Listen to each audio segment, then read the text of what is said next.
Ating matutunghayan ang lakas ng pagbagsak ng isang duguang mamaw, na sa kanyang paghalik sa lupa, ay tila sabay nagsipaghiyawan ang mga buhanging nagsipaglutangan sa ere, dahil sa kagagawa ng isang taong malupit, na kahit sa isang pagsasanay ay kanyang ginagawang tunay. Walang halong panghihinayang sa mga buhay na sinayang, at kanya itong kinutya na sadyang mahihina daw ang mga ito, habang walang magawa ang mga nakatunganga na pawang natatakot ang mga nasa likod. Samantalang si 002, 003, 004, 008 at 018 ay matyagang nakikinig na walang bahid ng panginginig. Nakita ninyo lahat yon ng malinaw, tama? Kung 2v1 ang labanan, ganun nyo sila dapat labanan, kahit pa ang kalaban ay ang inyong instructors. Sapagkat sila ang inyong tagasanay na kinakailangan nyong higitan at lampasan ang kanilang mga kakayahan sa pinakamaikling panahon. Kung sino man ang hindi makakagawa nito, ay mamamatay sa aking mga kamay. Namumulang nanlilisik na mga mata na may halong pagbabanta ang bitaw ni Juan sa mga nakapaligid sa kanya, na siyang nagdulot ng takot at pagkabalisa sa iba pang mga trainees. Subalit hindi ito ininda ni 004, nang kanyang tanungin ito na kung kasali ba daw si Juan dun sa mga taong kailangan nilang malagpasan ang antas ng kasanayan, na siya namang nakangiting may halo ng panlalait na tinugunan nito na kung kayan nyo. Nadismaya naman itong isa sa naging sagot sa kanya ni Juan, at inisip na sobra na talaga ang kayabangan nitong isa. Makalipas ang ilang saglit, ay biglang karipas ang mga ibon sa malakas na tunog ng baril mula sa pagpapaputok ni Mad Dog, hudyat na tapos na ang pagsasanay. Agad na inutos nitong isa na pagtulungang dalhin sa infirmary ang mga instructors na bumagsak sa kamay ni Juan at baka sakaling magamot pa, na siya namang sinunod kaagad ng ilan. Hindi naman ito pinalagpas ni Mad Dog ang nangyari sa kanyang mga instructors. Kung kaya't tahasan nitong kinumpronta si Juan habang nakatutok ang baril dito.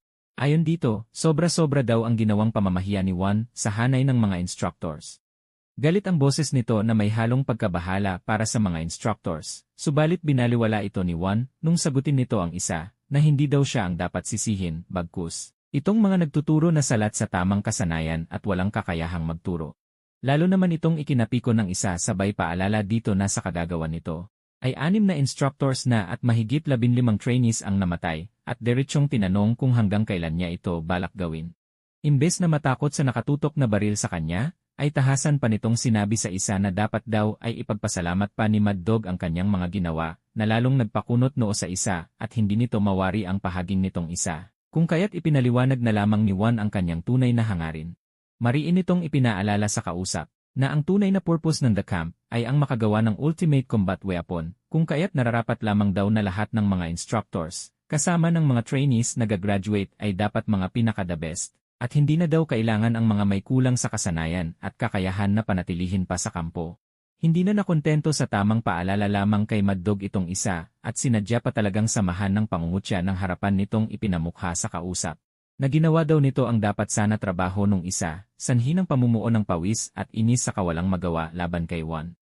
Batid ng isa na na-corner nito ng matindi si Mad Dog, sanhi ng pagkatamime nito kung kaya't winalanghiya na nito ng lubusan, at sinabihan ang isa na talaga bang ititututok mo sa akin yan. Sabay panlilisik ng mata at pakawala ng mapanirang aura, na tila ba naghihintay magkamali itong isa. Tahasan pa nitong itinanong kung ano talaga ang plano ni Mad Dog. Sa pagtutok nito ng baril sa kanya, dahilan ng pagkabalisa at bigat ng pakiramdam nitong naturingang pinuno ng The Camp, at hindi maipaliwanag ang dahilan kung bakit nga. Nung maramdaman niya na wala namang threat mula kay Mad Dog, ay bigla itong bumitaw, namulsa, baling bahagya sabay sabing huwag kang mag-alala at alam kong alam mo kung gaano ko kagusto ang lugar na ito. Iniwan nitong nakatulala ang kausap sabay hakbang patungo sa nakababatang kapatid at kaswal na inakbayan nito. At mariin na sinabihan na siguraduhing hindi mapag-iwanan. Hindi ito nasikmura ng kapatid na si 002 na nooy tahimik at seryosong pinuproses ang mga pangyayari, hanggang sa bigla nitong tinapik ng may lakas, ang nakaakbay na kamay ng kuyang si Juan, tanda ng hindi pagsang-ayon sa sinabi nito, na may halong pagmamaliit. Subalit tila babatid na nitong nakakatandang kapatid ang nararamdaman nung isa, at naiintindihan nito ang rason sa kanyang aksyon. Kung kaya't walang imik itong tumalikod palayo mula sa kapatid na may bugso. Dumating ang hapon at medyo hindi kagandahan ang panahon at may kalakasan ang hangin. Ang nakatalagang kanilang pagsasanayan ngayon ay ang infiltration ng isang 3 palapag na gusali na merong parapet at rooftop. Dahil sa malakas na bugso ng hangin, hindi naging madali ang pag-akyat sa isang mataas na gusali gamit ang lubid ng walang gloves at iba pang mga tools. Kung kaya't si Tol ay lubhang nahirapan at nawawala ito sa tamang pustora, dahil na rin sa nerbiyos sapagkat desperado itong makaakyat kaagad. Hanggang sa kanyang marating ang ibabaw ng parapet, na halos pumutok mga ugat nito sa kamay sa labis na paggamit ng lakas. Subalit hindi pa man ito naahon ang sarili sa parapet, ay nagulat ito sa biglang pagdating ng isang taong nakauniporme din, katulad niya. Nung kanyang lingunin kung sino ito, ay nagtatakang tinanong ito habang binabanggit ang pangalang Juan. Pagalit itong tumingin sa nooy pilit na iniahon ang sarili at sinabihang late ka. Ang mga kalaban na nakapwesto dito sa taas ng gusali ay nahalata ang iyong pag-akyat. Bigla naman kinabahan si Tol na hindi makapaniwala sa binitiwan ng isa, subalit walang kasagutan ang namutawi mula sa bibig nito, bagkus, kanya itong tinadyakan ng ubod ng lakas sa mukha, upang sadyang mabitawan nito ang lubid. Sanhi ng kanyang pagkahulog mula sa parapet ng gusali. Malakas ang pagkabagsak nito, singlakas ng kanyang sigaw, habang namimilipit sa sakit, na tila ba ay nabalian ito ng kanang paa. Wala naman sinayang ang iba pang nakaabang sa baba ng gusali, at dali-dali ang mga itong lumapit sa kasamahan nilang namimilipit sa sakit, upang pagtulungan sanang madala sa infirmary, at nang malapatan ng pangunahing lunas. Gabi na nung matapos ang pagsasanay at tinipon ni Juan ang lahat ng trainee. Sa kaayusang nakapalibot lahat ng mga ito sa kanya liban sa isa. Ito yung kanyang tinadyakan sa mukha at nahulog sa gusali. Nakayukong nakaluhod na kinakabahang nakaharap kay Juan. Dahil sa kapalpakan mo, na-expose ang infiltration team at nagtamo ng matinding pinsala. Dismayadong boses ni Juan habang pinapagalitan itong isa, na sumagot pa ng pabalang na training lang naman daw yon at nanalo naman daw sila bandang huli. Hindi ito natanggap ng maayos nung isa. At walang kimin itong tinutukan ng baril ang nakaluhod, dahilan upang mamutla ito ng todo, sabay labasan ang mga pawis na nag-uunahang makaalis habang nakatitig sa nanlilisik.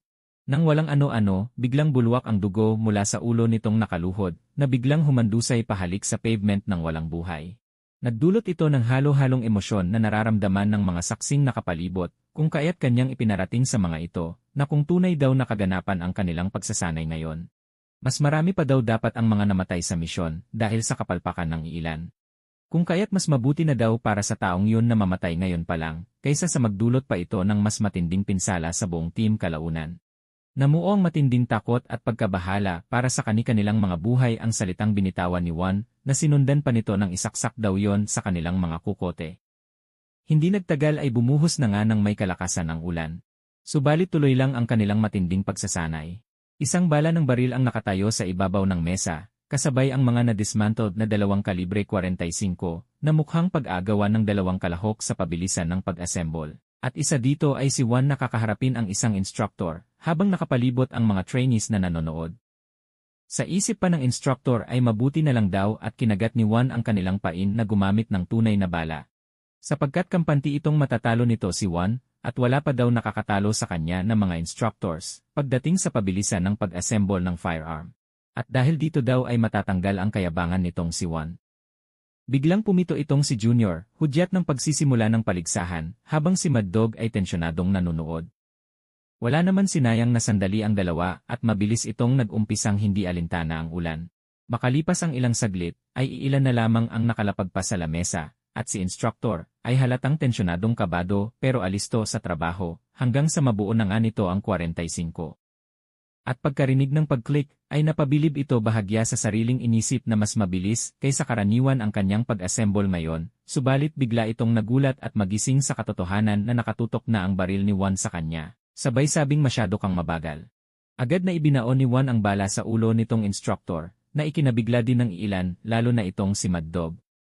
Galit na napasigaw ito ng malakas kay Juan at tinanong kung bakit niya ito ginawa, subalit kibit-balikat lamang ang naging tugon ng isa. Sabay nakapamulsang tumalikod palayo at iniwang ng gagalaiti sa galit ang isa. Ngunit walang magawa at natatakot din kinalaunan ay nagpatawag ito ng agarang meeting ng mga instructors.